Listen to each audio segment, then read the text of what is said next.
Hi, Spartans. Welcome to New Student Orientation with Somerset College Prep Academy in St. Lucie West.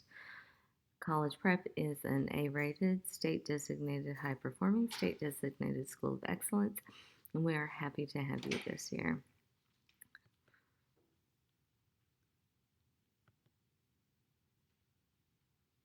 We're doing the online orientation video this year with a campus walkthrough so that you are able to watch this orientation at your leisure. Go pick up your schedule, walk through campus, visit the classrooms and see all the changes, and meet your teachers throughout the day today. So, first of all, what is a charter school? And again, this is new student orientation. So, if you're a returning student, there are sections that you are able to fast forward through.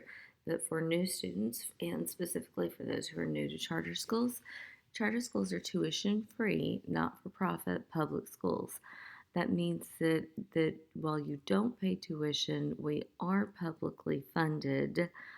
So it is public, but we are able to have more flexibility and autonomy when it comes to how we teach, not what we teach, but how we teach.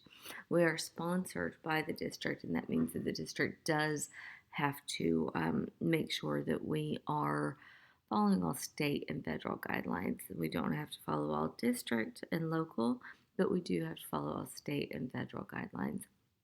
That curricular autonomy piece means that we can teach how we believe best meets the needs of your students, but that we do still have to meet the state standards. We are held to a higher level of accountability, which means that if we don't perform academically or we have financial mismanagement, that we can be shut down. Traditional public schools that don't perform academically, that have a D or a C for a number of years are not shut down. For charter schools, 3 years of poor academic performance means that the state can come in and close them. If we're tuition free, how does the funding piece work for charter schools? Well, we do receive the state funding, but we receive less of it than the traditional public schools do. So the millage tax that you pay if you own your home, charter schools don't get a penny of that. That referendum money that the district schools got a few years ago um, for their teachers, charter schools don't get that, and charter school teachers don't get that money. The district is allowed to take about 5% of a charter school's funding as an administrative fee. If you're a high performing charter school, it's only 2.5%. So our district really only takes about 2.5% of ours. Charter schools are eligible for certain grants, and this last year and a half with the pandemic has been the first time that this particular charter school, College Prep, has been eligible for as many grants as they have, because typically grants aren't available for newer or younger charter schools. So the bottom line is that we function at about 75 to 80% of what the traditional public school functions at. And what this means is that when we're sending out the text blast asking for, donations to help out in school, that we're trying to use any type of donations or goodwill with the community before we spend funds that we would rather put into the classrooms and to your students. So this year there is a change in the bell schedule, and this screen looks like it has mistakes on it. This is the old bell schedule. No, this is the new one, 3:45. Okay, this is the new one. So for the last 7 years, we have started at 8:15. This year we are starting at 8:30. We did bump our bell schedule by 15 minutes starting at 8:30 instead of 8:15, dismissing at 3:45 instead of 3:30. And the reason for that is to be able to put as many school buses on the road as possible, and to try to get as many students on the bus without having to waitlist them as possible.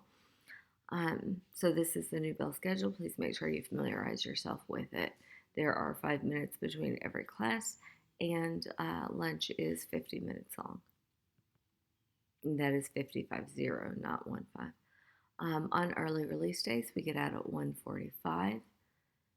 Both of these schedules are posted on the school's on the school's website. Dismissal.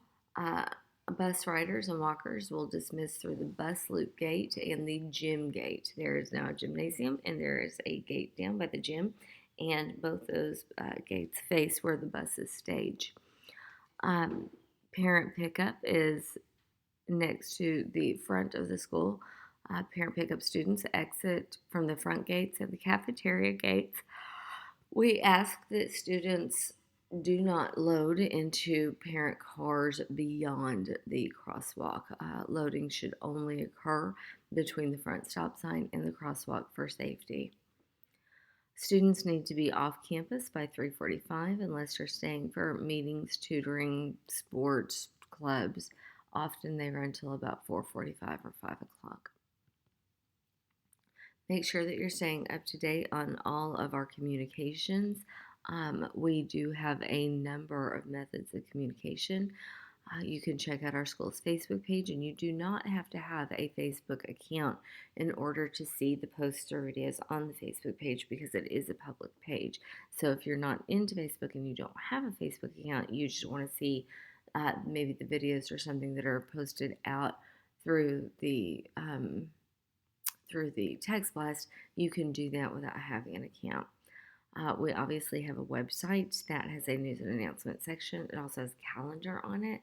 That calendar, it's on the bottom left page of the website, and that calendar will allow you to sync with yours. If you have, I believe it's an iPhone, it'll allow you to sync with it so that you can see all of the school events on your calendar on your phone. We also send out we post the morning announcements. So the announcements that your students see every single morning in homeroom are posted under the news and announcements section of the website.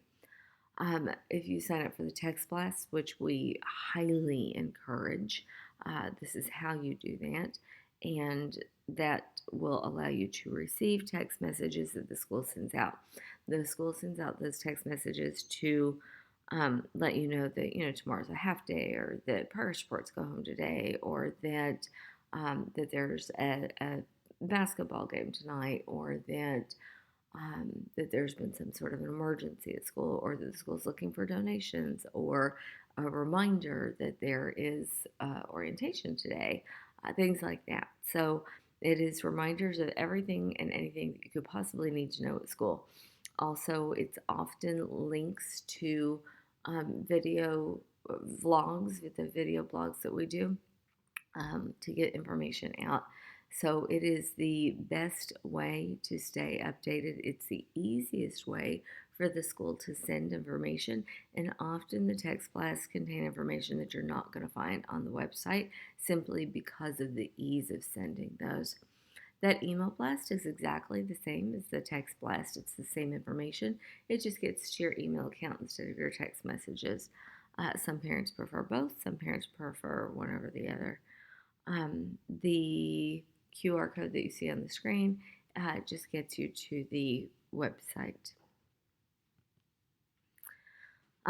We also communicate through Skyward. Your teachers definitely communicate through Skyward. There is the grade book as well as the message board. We are working on a instructional video to show you parents how to navigate the Skyward gradebook, because it can be a little bit difficult.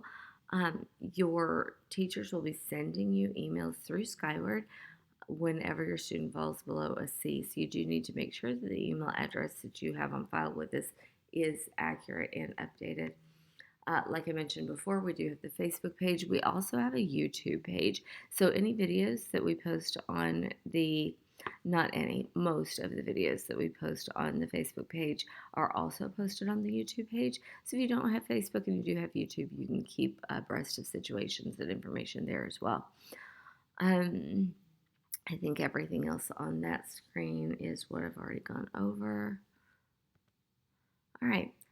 So your students, high school students, do need to have volunteer hours, and all parents, middle and high school parents, need to have volunteer hours. For the first child that you have enrolled, it's 20 hours per year, and for every subsequent child, it is 15 hours per year. Parents can earn volunteer hours by attending PTSO meetings and volunteering at different things at school. We have events and dances and things like that, and you'll often see blasts where we ask for volunteers. Um, Donations are also an easy way to get your volunteer hours. Like I mentioned before, you'll see blasts for donations, or we ask for things like sanitizer, sanitizing wipes, or office supplies or classroom supplies, things like that. For every $10 you spend, that is an hour of donated time. Students have to serve 75 hours a year. Now, student volunteer hours do not have to happen at school.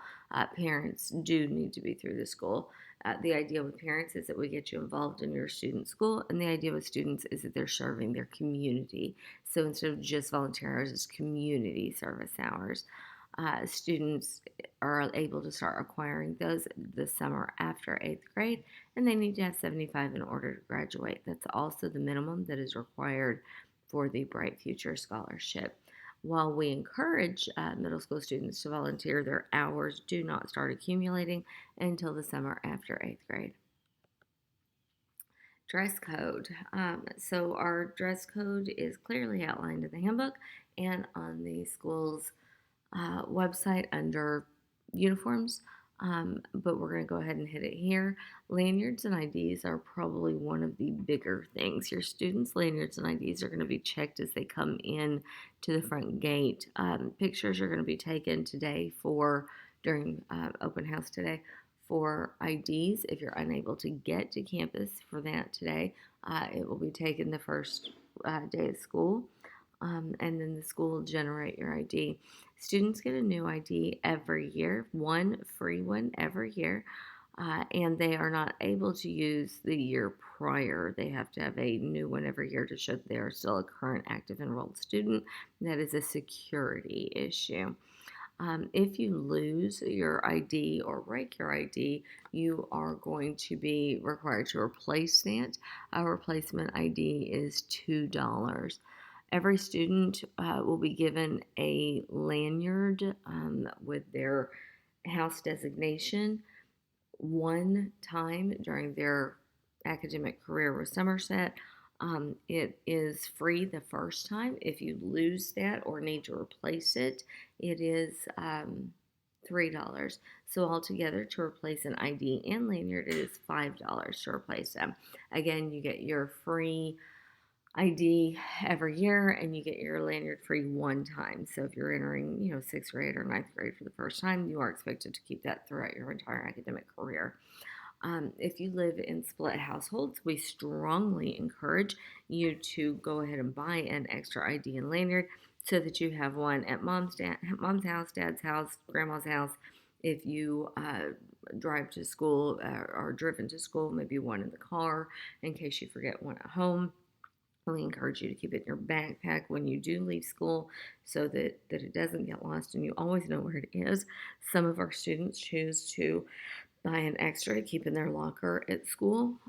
That way they're never without it because it is part of the dress code. That does mean that the students do get detention for that. And there is not a warning on that one. So there are no warnings on ID and lanyards. Those are immediate detentions.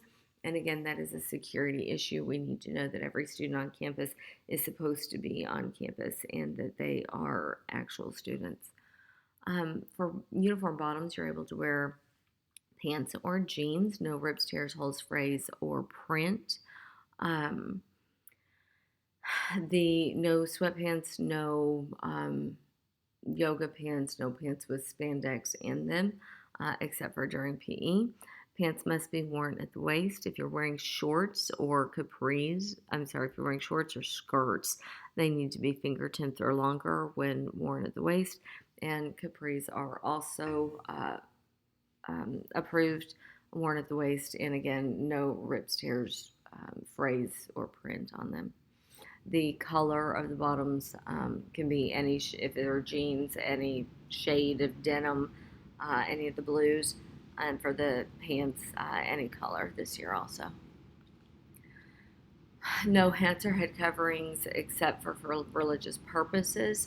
This year, masks are optional. Last year, they were mandatory. This year, masks are optional. Wear them if you want to, don't if you don't want to. That is a parental choice this year. If that changes with our district or state or governor, we will let you know.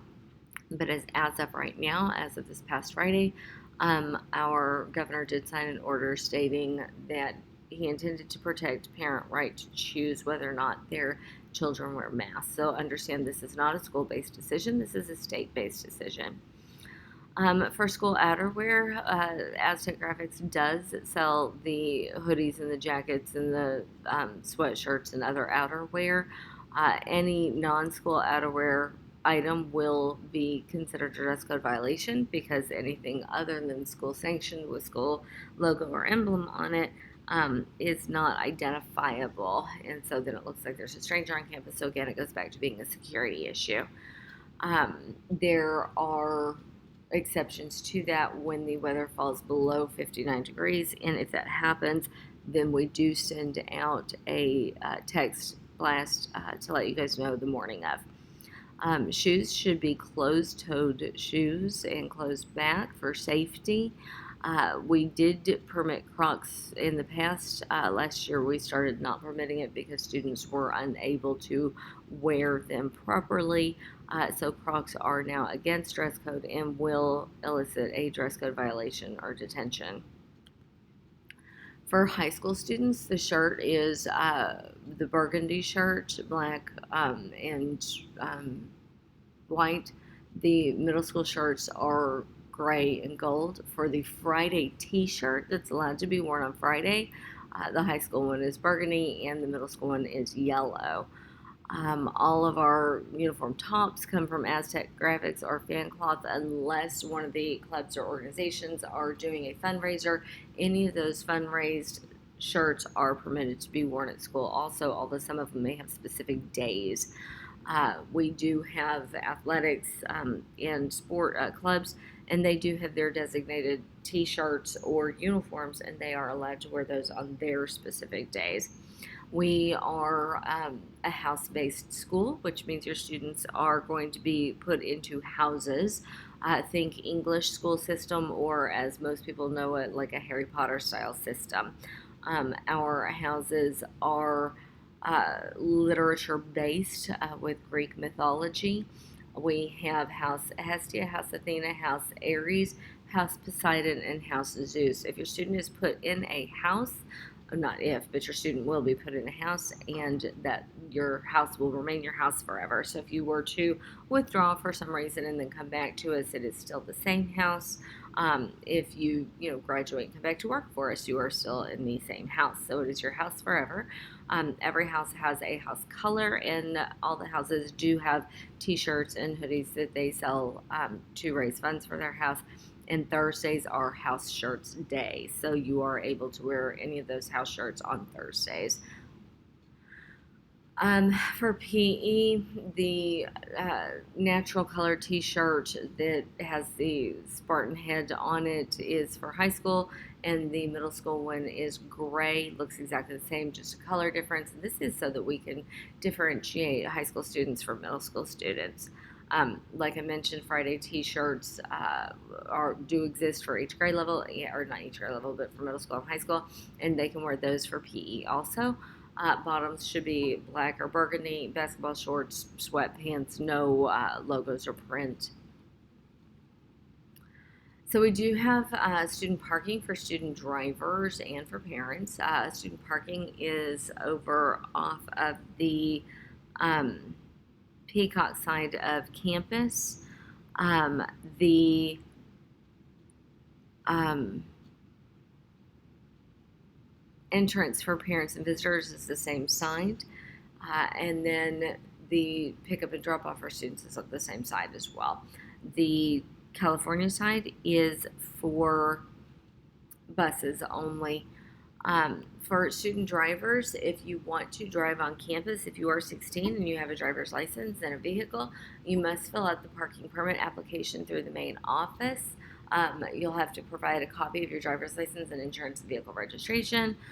That parking permit application does have to be signed by a parent, and there is a $20 fee for that. Um, Driving on campus is a privilege, and if you are caught skipping, you can lose your driving privileges. Um, if you are caught driving on campus, parking on campus without a parking pass, without having gone through the proper paperwork, you can incur a fine for that. Early pickup is no later than 3 p.m. So if you have an afternoon doctor's appointment, you do need to be signed out in the main office by an adult um, on your file. No later than 3 o'clock. If it is after 3 o'clock, we will not call you out of class. You will have to wait until 3:30 for dismissal. If you're checking in late, you do have to stop by the main office and sign in and turn in whatever your excuse may be. Hours at campus are 7:45 to 3:45. If you arrive on campus before the gates open, it is at your own risk. You will be able to stay out of the paper garden, but it is unsupervised and at your own risk. There is no smoking on campus, and there are um, penalties that we will follow that are outlined in the St. Lucie County School Board's handbook. Students are not able to order food to be delivered to school unless it's a special occasion and previously cleared through administration. We ask that parents, if you're going to bring lunch to your students, that you bring it into the main office and leave it before lunch so that your student can come down and get it right at the beginning of lunch. Students will not be able to go out to the parking lot for parents to drop food off in the parking lot. Restroom policy. They do have 5 minutes between every class. They are able to use the bathroom then.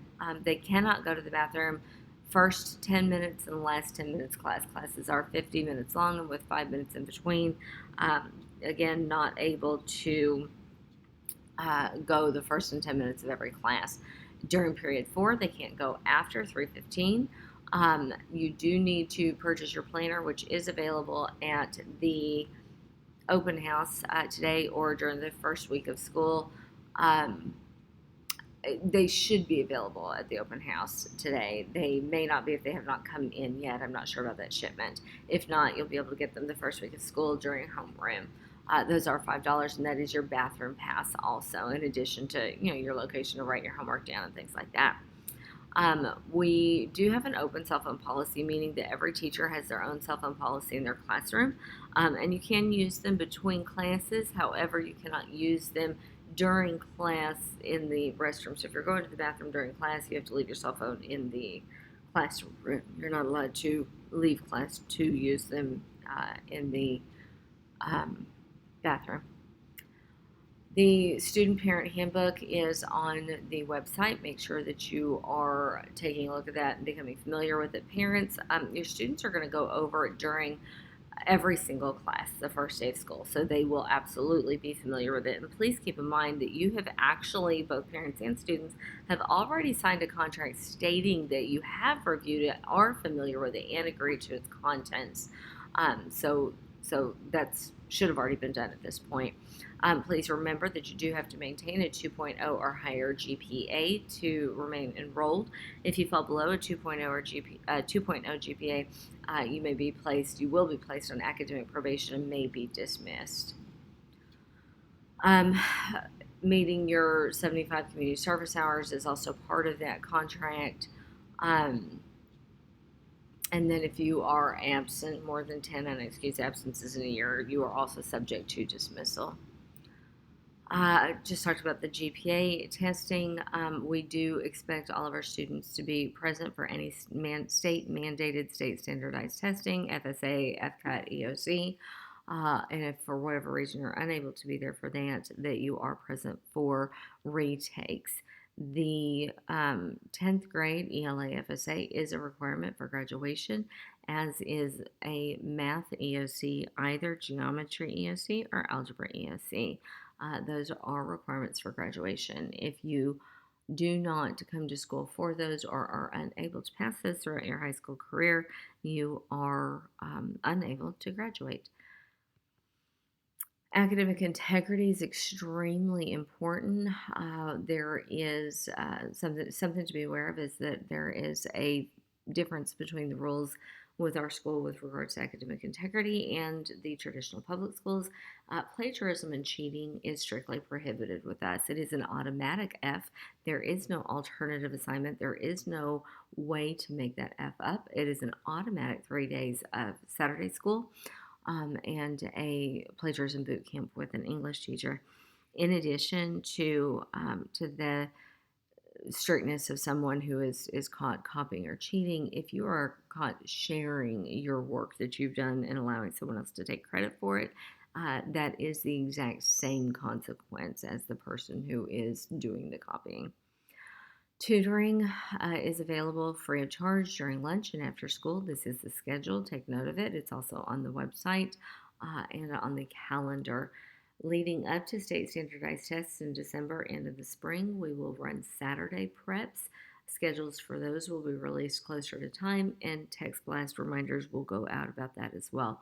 Again, all tutoring is free of charge to students, and we encourage students to take advantage of any tutoring or Saturday preps that they may need in order to be successful at school. Somerset College Prep does offer virtual education, academic virtual education, or Somerset virtual education, advanced placement classes, and dual enrollment with the college, IRSC or Doral College. The criteria to be eligible for dual enrollment is that you take 4 high school classes, that you have a 3.0 GPA, and that you pass the college admissions test, which is the PERT. All students are required for graduation to take 1 online class before graduation. If you participated in remote learning this last year, that does count as your online requirement. That online class, if you haven't done that, if you're new to us, you can take that online class through Academic Virtual Education or Somerset Virtual Education. It is extremely rare that we will approve the Florida Virtual Education FLVS, because we do have our own virtual platforms. You do need to make sure that you have paperwork filled out for both for dual enrollment or for virtual school. You can meet with your guidance department for that. And to get into an AP level class, there's criteria from a previous feeder class, as well as teacher recommendation and specific state standardized test scores required. This is the schedule for progress reports and report cards through the year. Go ahead and take note of that. Those dates should be on the calendar on the website if they're not already. And remember, you will be receiving text message blasts letting you know that progress reports are posted or that report cards are going out. We do offer a significant amount of clubs and sports.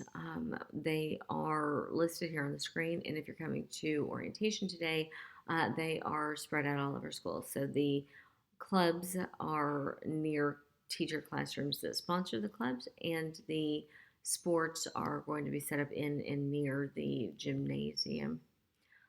Our clubs are student driven, meaning that we may have a club one year that we don't run the next year, that because students, wanted it one year and then there was no student to push for it the next year. So we are always open to that. And the way that students begin clubs is they have to show student interest, and then they have to have a plan. They have to have a teacher who is willing to sponsor it, and they have to have a plan for when they're meeting, how they're meeting, things like that. So that plan is presented, and then the administration approves it or not.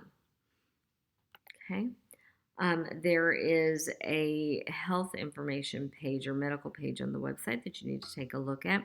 If your student is taking medication at school, um, or has a medical condition, you do need to make sure all of this is filled out. If your student has to have the medication at school, that physician's authorization form is on there. It needs to be signed by the physician and you for medication to be administered by the office.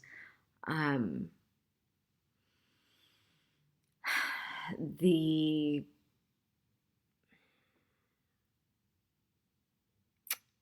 For a student to carry medication on their person, like an EpiPen or a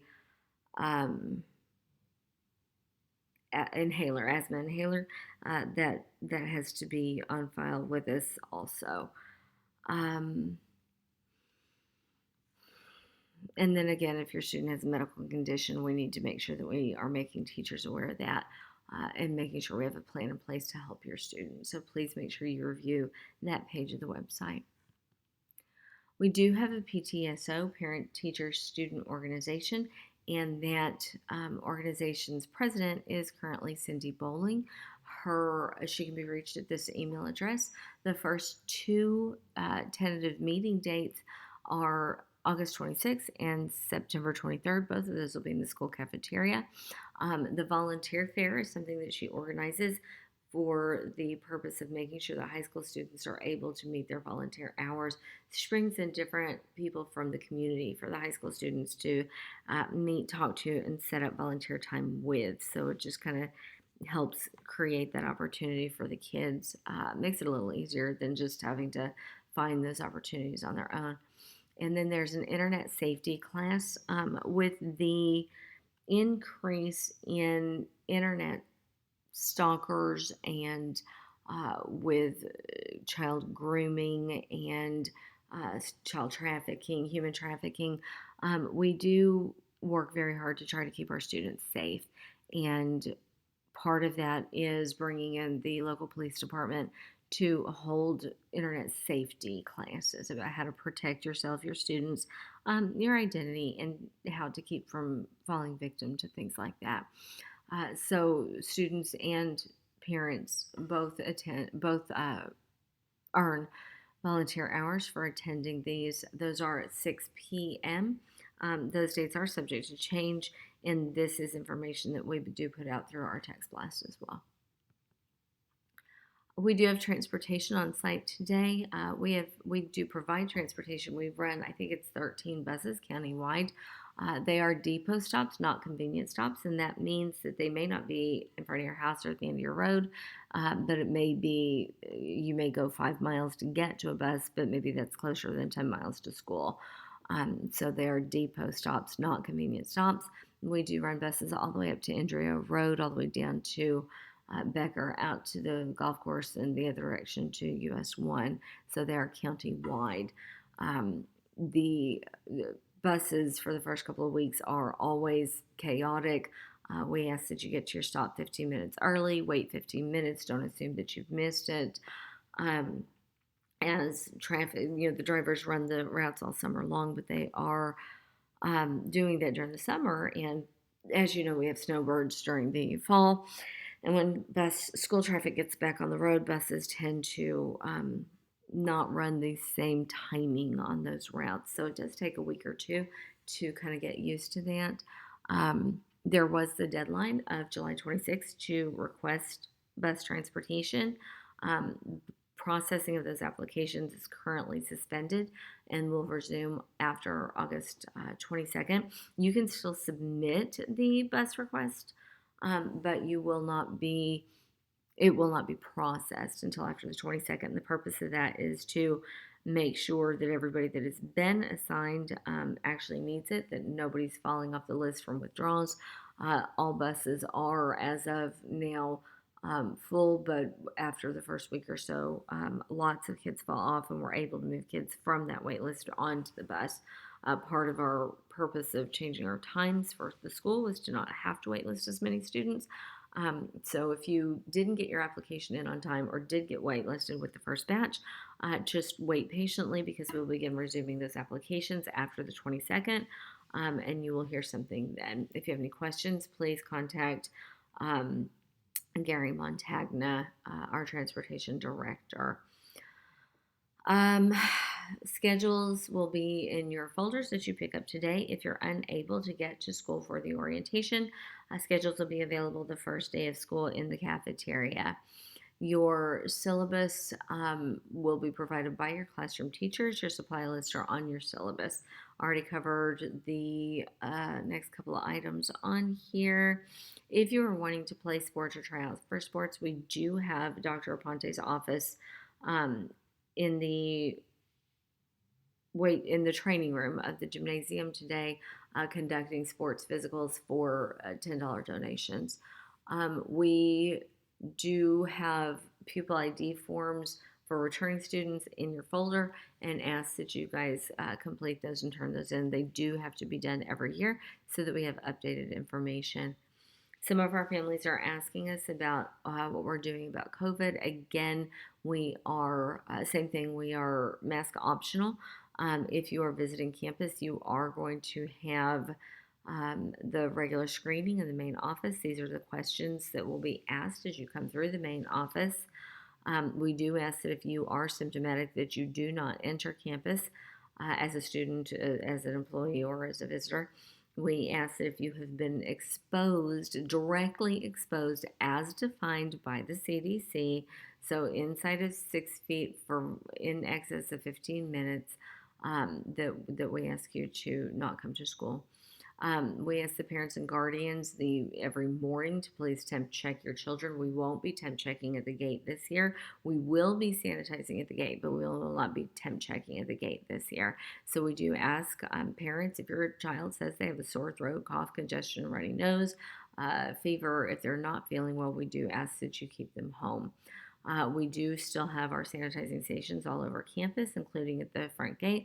We do ask that you wash your hands with soap and water as often as possible, but definitely sanitizing. Classrooms still have their sanitizing wipes and will be wiped down between classes and activities. We do have our sanitizing happening at nighttime. If a student does begin to feel ill at school or begins to exhibit any symptoms at all, they will be waiting in the main office. You will receive a phone call and be asked to pick them up immediately. If a student is exposed outside of school, we do ask that the parent or guardian contact the school immediately to let us know. And again, if you're symptomatic, don't come in. All right, I believe that is everything. I know that was a lot of information. More information can be found on the website and in the student handbook, and your students will get more information on Tuesday during classes. Keep an eye on our different methods of communication. And when you come to campus today for the orientation, again, if you need physicals, they're being provided for $10. We also partnered with the city. You can get the COVID vaccine if you want it. It is not mandatory. It is free of charge to our community, our parents, and our students. We do have the Pfizer vaccine for 12 years old and older. And we have the Johnson vaccine for our adults also, again, free of charge and being provided at school today. We will see you at orientation.